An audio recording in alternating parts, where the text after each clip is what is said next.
Hello, hello. Good morning. Good morning. Good morning. Good morning. Good morning. I want to say thank you all for joining us. Thanks, Asana, for joining us. And first, we had a quick schedule update. Winston, best wishes to Dustin. Fortunately, he was sick and couldn't make it. But we have the pleasure of Justin, other co-founder of Asana, joining us. And I'm a good understudy. yeah. And it's going to be a great conversation. Yep. So first, let's get into your background, your journey. Let's talk about your career paths and how each of you got to where you are. All right. Who do you want to go first? Ladies Me? first, yes. All right. First off, I want to say that this has been an amazing conference. I go to a lot of diversity and inclusion events, and there are very few that allow me to both connect with my community as well as learn new stuff. So first off, thank you so much. Thank you. For me, I have a kind of circuitous path to diversity and inclusion. I'm a former attorney, and while I admire everyone who's decided to stay in law, I moved away from it and really started to work on policy. My first role in tech was at Yahoo, where I focused on human rights and building a platform that allowed users to be protected and ensuring that companies really think about crafting platforms and tools and products that allow users to both use it but also have their rights. And as I did that work, quickly realized that as you build these tools, because the people behind the tools, the back end often looks really different from how users are using it, the front end. And the way that you really get products that change the world and make a huge impact are by having people inside that look like the people on the outside. So that was my pivot into diversity and inclusion. I got a great opportunity at Facebook and started to really focus on diversity and inclusion there, and then got a fantastic opportunity at Asana where I got to be doing this from the ground. Yeah. So that's my path Yeah. in this world. But where are you from originally? 'Cause we hear the I am accent. from the Caribbean, the fantastic Twin Island Republic of Trinidad and Tobago. Shout out to anybody from the Caribbean. I'm sorry. We know Robert's here. Did not ever think that somebody from a country with 1.3 million people would ever end up working on the West Coast, doing something that I absolutely love. So that has been my path. My mother still does not know what I do. She just wanted me to have a job with government or doing the law. So. Cool. Yeah. Well, thanks, and great career path. Justin? Yeah, so I'm from Oakland, from the Bay Area. Started programming when I was 10, and cliche. But I think at the time didn't realize how special the Bay Area was as a technology hub, and then realized, I just got really lucky being born here. Also meant that, especially back then, the culture was such that I felt like in a fairly non-self-congratulatory way, there was just a general ethos of like, the technology industry is about using tech in a leveraged way to try to improve the world. And it's funny how that's become like a cliche, and there's been a lot of cynicism since then, which I think the industry has changed, and as it's become a wealth creation center, more and more people have used that language to represent things that are more self-interested. But I'm just still unabashedly in the yes, we can use technology to make the world better. Yes. So and so joined Google out of college because I was really excited about their mission of organizing the world's information, and did a few projects there, including co-inventing Gchat and Gmail Chat and Google Drive. And then went to work at Facebook, was excited about their mission of connecting people, and did some things, including the Facebook like button was my hackathon project, and also helped make Facebook pages. And at both those companies, just was really frustrated by how, even at these great companies, just how much of people's time internally was spent not doing great work, but doing all the kind of annoying work about work, making sure the left hand knew what the right hand was doing. Just like tons of email, tons of status meetings. And we built an internal tool, me and Dustin Moskovitz, who is the co-founder of Facebook and is now co-founder of Asana, built an internal tool inside Facebook to help with that problem. And it was really successful inside Facebook. And at some point we realized that we could generalize that to creating a solution that any organization could use to be more effective. And that's exciting to us because all the different things that I feel passionate about improving in the world, the world getting better at, whether that's education or healthcare or biotechnology or the kinds of stuff we're talking about today, all comes down to groups of people working together. And so the idea that a single piece of technology could help all organizations be more effective is really exciting as a leveraged way to help accelerate all those different forms of progress. Nice, nice. Two amazingly different career paths, yes. But we're here in San Francisco together. Yes. Yeah. But on each of your journey, I'm pretty sure you get some key people helping you out, mentors, sponsors, colleagues. Can you give me like one or two names of like some people who was there that helped you in your career path and how they helped you? Sure. Do you want me to go first yes. again? Yes. All right. At Yahoo, Michael Samway was the general counsel responsible for everywhere but the US. So Asia, Africa, Europe, Middle East, everywhere. So he was a lawyer, and I worked in Miami, but he had a real passion for human rights and people. And at the end of the day, the work that we all do, it's about the people. It's about making sure people, in our case, can work more effectively on what they're really passionate about. It's about making sure that people feel included. For him and for the work that we were doing at Yahoo, it was making sure that our users were able to do the work that they were passionate about. He was a mentor in the absolute real sense of the word, making sure that people understood what they were passionate about and how to get there. So really helped me to craft a career path that I was comfortable with. And then back home, which really is the foundation of everything that I did, it's not tried by any means, but my grandmother, who was somebody who in the 1930s had her own business, supported her family along with her husband. It was a two-income family when that was not a thing that was done, and really made sure that her kids knew that education was important. But because when you're not exposed to opportunities, and this is something that we see now, when you think that the way forward is only specific parts because you're not exposed to all the different parts that are available. So you think the way to get ahead is by having a job with the government, or having a job as a lawyer, or having a job as an engineer, and not a software engineer, but an engineer in the way that you have understood it. Those are the parts that you encourage your children to take. And I use that example to really see that when you expose people to all of the different things that exist, their minds literally go like this. Yeah. Right? And that's the thing that I want to be able to do, and to allow people who can be mentors to see that all of those roles exist, because when you show opportunities there, anything is absolutely possible. Agreed. Yeah. Justin? One mentor I'll call it is Yishan Wong, was a manager at Facebook, ended up being the CEO of Reddit for a while. But he was a manager who just really instilled in me that the importance of the human side of leadership and working together in collaboration. I think prior to that, I had a very completely focused on the results, and humans were a means toward an end of achieving those results. Really just patiently mentored me in that confused youthful state. It's the importance of really seeing people, understanding where each person's coming from at a human level, and working, and that just has made working in teams a lot more enjoyable in addition to more effective. Nice.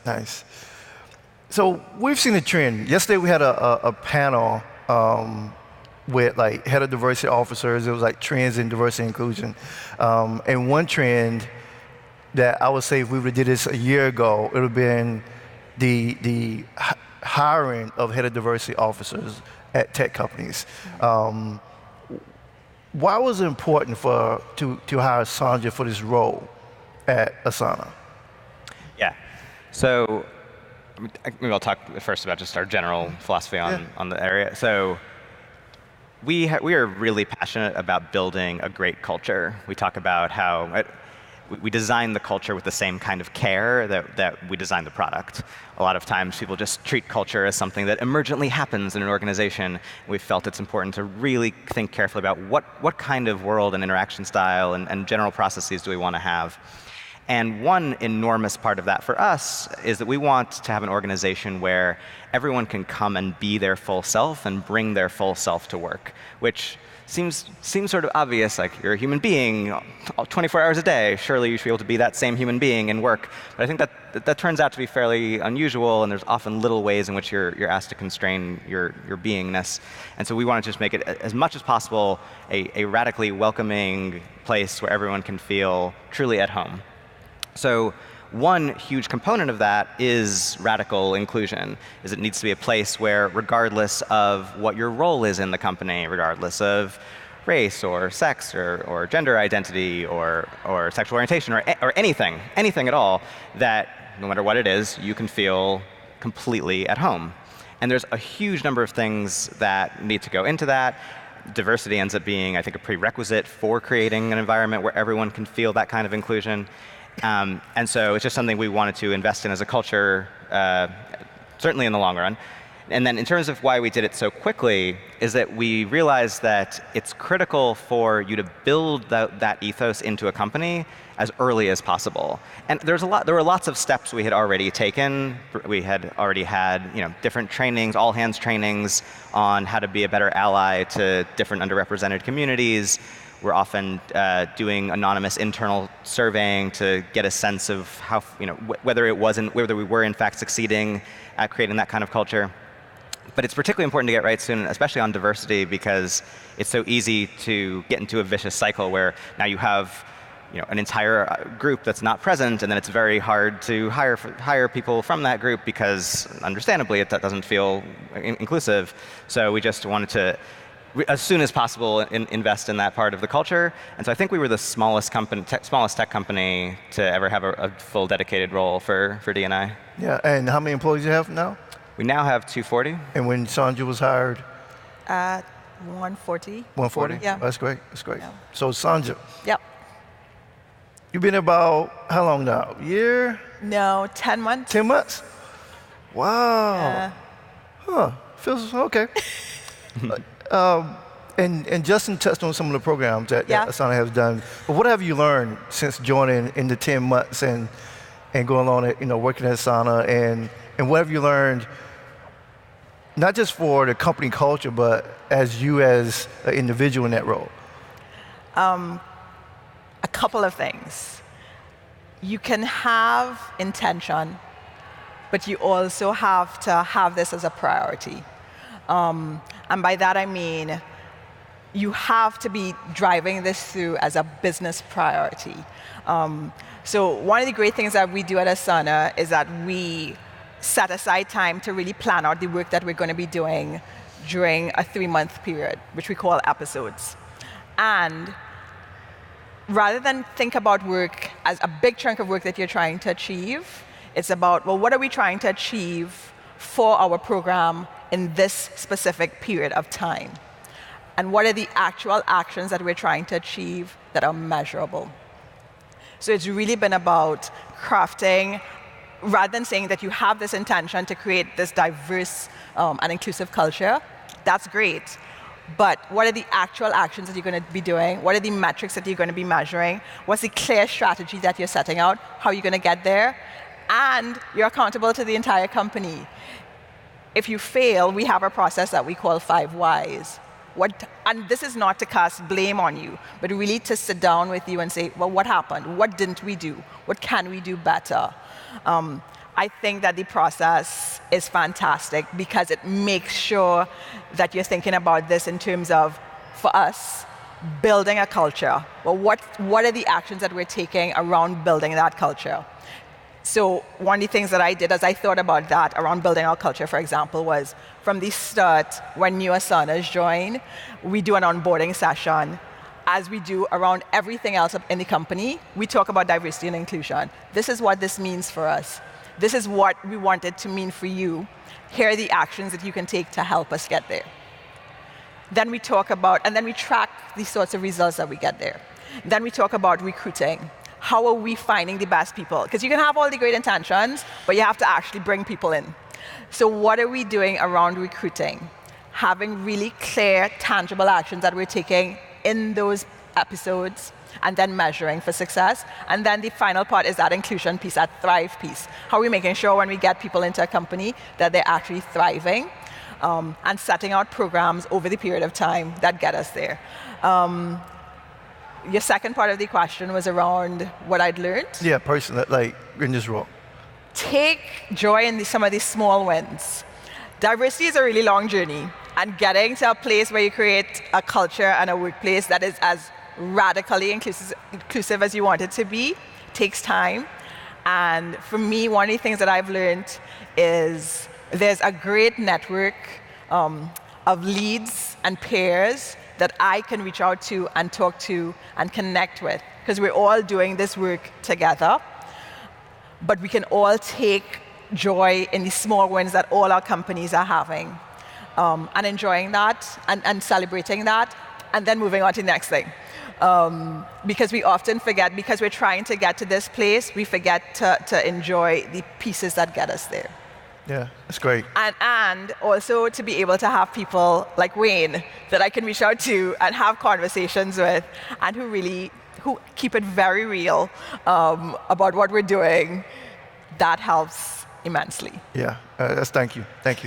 I want to touch on, there's two words I'm keep hearing from both of you around culture, around humans. We deal with so much in this year around police shootings, Black Lives Matter. I'm wearing a shirt today. We have the elections, we have politics, we have all of this, and it affects us emotionally. It affects us as human beings, psychologically.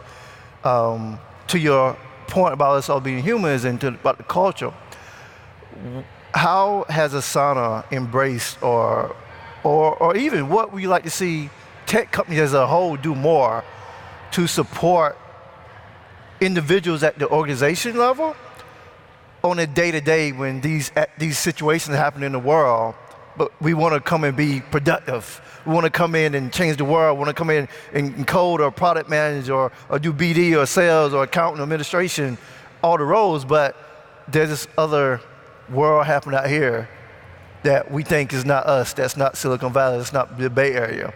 What do you think we all can do, and what are some things Asana is doing to support people around these challenges? Okay. Yeah, so there's a lot of reasons to be angry, for sure.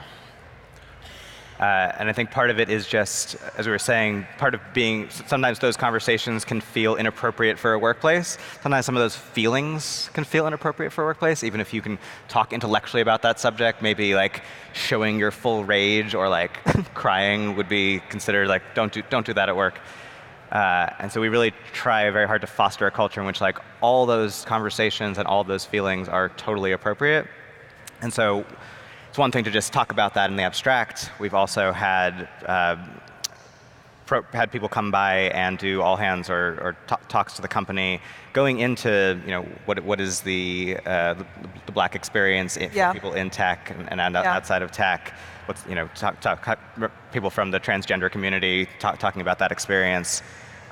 We put everyone in the company through this training called Conscious Leadership Training that is literally teaches people about how to practices getting comfortable with having uncomfortable conversations and being really direct and being really emotionally open and vulnerable in a way that is pretty uncommon in the workplace. But by fostering that, I think you can just feel it in the culture. A lot of people who come in for the first time are like, something is just different here in terms of how candid people are with each other. So just fostering that kind of total open communication. And then we also have resource groups that you can talk about some more. But in particular, I'm excited that we have that's a very publicized program that a huge percentage of the company takes advantage 40%. Of. There's leadership sponsors, so like I sponsor the Women at Asana resource group, and just having leadership points of contacts for those things, I think, helps reinforce like how seriously we take those programs. Yeah, and I'll add on, for us, it was really, because we had done that CLG training, And it was hard. I recall, like, after the most recent killings, after the summer killings this year, it was hard for me to go into the office. But at one point, I had to be really honest and separate Sonja as self from Sonja as D&I person, and really go in and create a space where people could feel comfortable. And because we had done all of that training before, and we had had a conversation in the office around what the experience is like around being black in America, going into the office and really being able to say, this is how I'm feeling, and I posted it publicly, this is how I'm feeling. If you feel this way, or if you want to have a space to talk about it, I'm here. We have a space to do it. And people knowing that that existed, that's huge. And as Jara mentioned, we have these employee resource groups, and that's where the abstract, the training that we've learned, that gets into the weeds now, because these are things that are actually happening, and they actually do affect how you engage with people, right? So our employee resource groups create a space where we can have these conversations. The first people of color meeting we had right after the killings, we spoke about how we were feeling, and we felt comfortable talking about it. That takes practice. Getting really comfortable with the things that are supremely uncomfortable is hard. And I always tell people, everybody in the office has probably heard me say this, and now the world, if I can get people to say black in a sentence in the same tone that they say the rest of the sentence, I will feel as though half of my job is done. Because people say, we have 4 black people. You know what? We have 4 black people. Just say it. It's part of who they are. It's part of their identity. Do not be blind to it. It's part of who they are. And if I get them to say that, that's half of my job. If we can get other people to stop saying the African Americans, that'd be good too. Exactly. Yeah. It's a journey. Yeah. I do have to touch on that politics a little bit, just because of where we are in this tech industry, and connections to this conversation. So we recently read that Dustin donated $20 million to the Democrat Party to help win the election. But there are some people on the board, Teal, that donated to the other party. How is that handling? Is that a topic internally, or is it like coming up, or like when's the next board meeting? That's what I want to know. Can I come? When's the next board meeting? Can I come sit on the wall? Come sit in on that. But like seriously though, like there's some tough choices that the world in the tech community is now, not just the tech community, but the world kind of, I feel like, wants more accountability on some of these most serious issues to say, we don't stand for that. This has crossed the line. So how's that going at Asana? Okay, so first, let me start by emphatically saying, yes, certainly disavow all the grotesque things that Trump has said, and I wouldn't even know where to begin. As a point of clarification, just Peter happens to no longer be on the board. Oh, he was on the board. No longer on the while, board, but he's still an investor. So. Still got to be a fly on the wall. Yes, really interesting. We've given this a lot of thought, and it is a very rich topic of conversation internally. I will speak only for myself. Yeah. So it's extremely important to me to work only with people who are fundamentally values aligned. If Trump had been on our board in some weird, bizarro universe, we would certainly have kicked him off. And my understanding of Peter's position, and I haven't talked to him since he's made those donations, but in general, we've talked about these things. My understanding of Peter's position is that he ultimately is values aligned in the sense of wanting what's best for the world. I'm not sure Trump is. He believes that my understanding is he disagrees with the many grotesque things that Trump has said, but believes that the foreign and economic policies that Trump has are so important that they, on the whole, outweigh in terms of that making him the best candidate for president.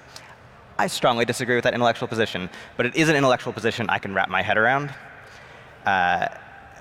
in a way that I would not respect someone for having the position, for holding the grotesque positions that Trump does. Yeah. No, that's totally transparent and great, and thank you for sharing that. Yeah, we need to update that Crunchbase, or I should have just, we need to update that Crunchbase profile.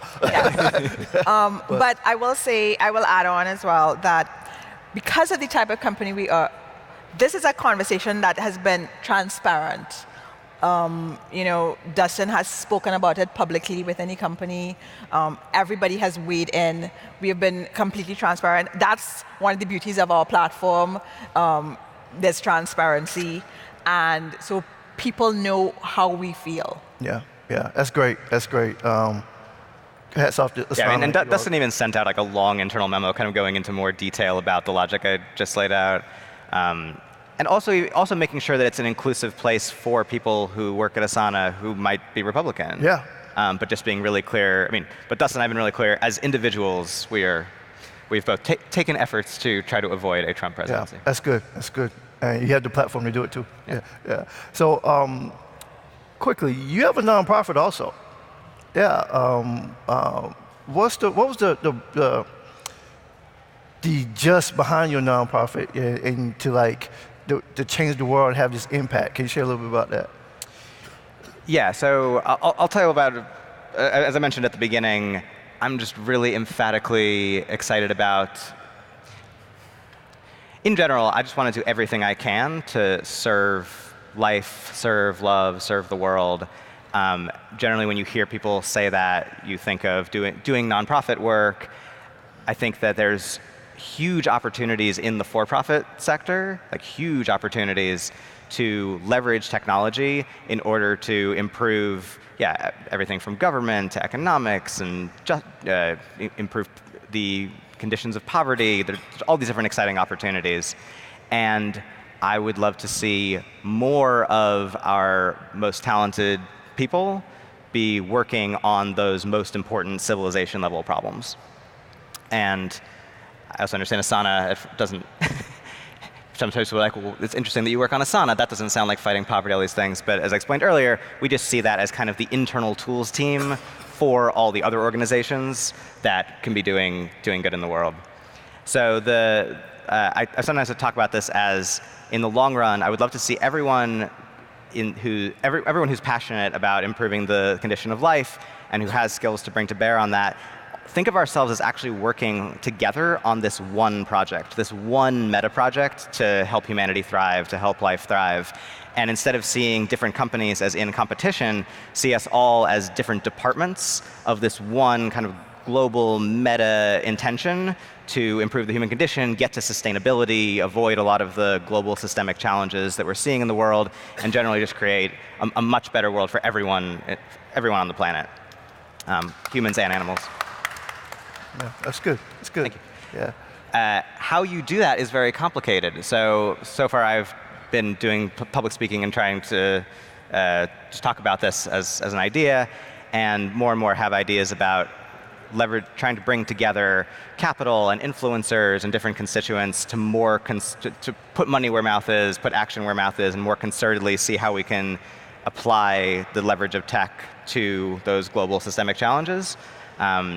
And have several ideas along those lines that we'll be making announcements about over the coming year. I'm looking forward to it. Yeah, I love the work that we're doing here at Tech Inclusion, where we really want the tech industry to be more inclusive for everyone, right? And like you said earlier, tech is an amazing wealth opportunity, and if we can just help, we talk about world problems. Decrease poverty, education around climate change, just education around how technology is infiltrating every point of our lives to help make decisions for us and help our lives better. We need to be thinking about those world issues, and it's great that you have a program for that. So yeah. In both of your roles, if it was the three of you starting Asana together. And let me prelude that, because a lot of the times the role of head of diversity or lead diversity or global diversity officer, they're few that's on their own. Most of them are in HR, people or team. I strongly believe that the role of diversity inclusion officer or inclusion officer should be an executive role that impacts product, business, sales, everything. It should be CEOs, board CEOs, executive team, diversity right there. Okay. So, preluding that to say, or to ask, if the three of you were starting a company today, what would you do differently? Together. Yes.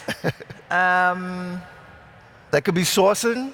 It could be, I know it's kind of like, what, a new question? All right, I'll go first. Yep.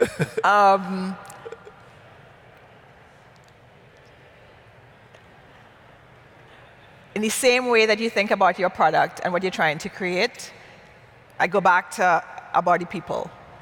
Who are the type of people that you're bringing together to work on this problem?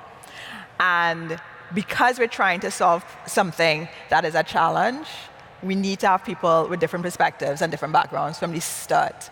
And as easy as it is for the three of us to tap right into our friends and right into our social and our professional network, from the start, I would say, and I would say this to any company that's starting, from the start, go outside of that first connection. It's so easy to say, hey, Frank, I'm starting a company, want to partner with me? Push yourself a little harder. Hey, Julio, I'm starting a company. I see that you have these skills. It's going to be a great problem we're solving. Come work with me. From the start, you're thinking about it. You're engaging with people from different backgrounds. You're building a company from the ground up. Think about it from the ground up. Yeah, just. What would you do? You would have called me first. Yeah. We definitely did take efforts from the very beginning to try to do what you're describing. And it's,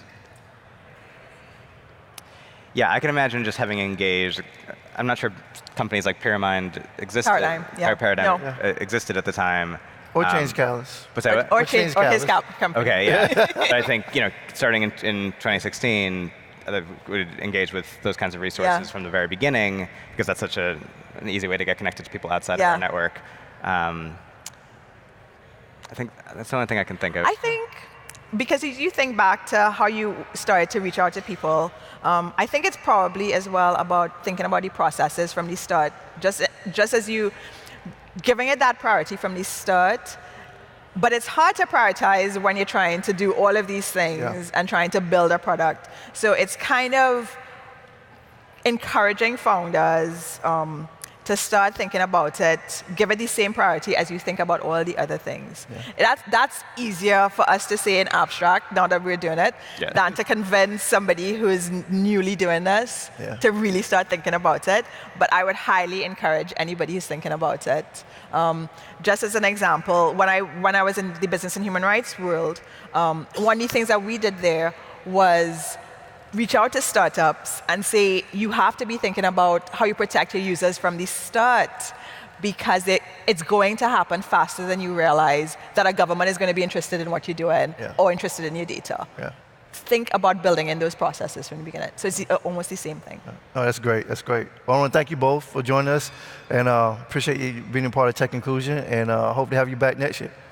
Looking forward to it. Thanks so much. Thank you.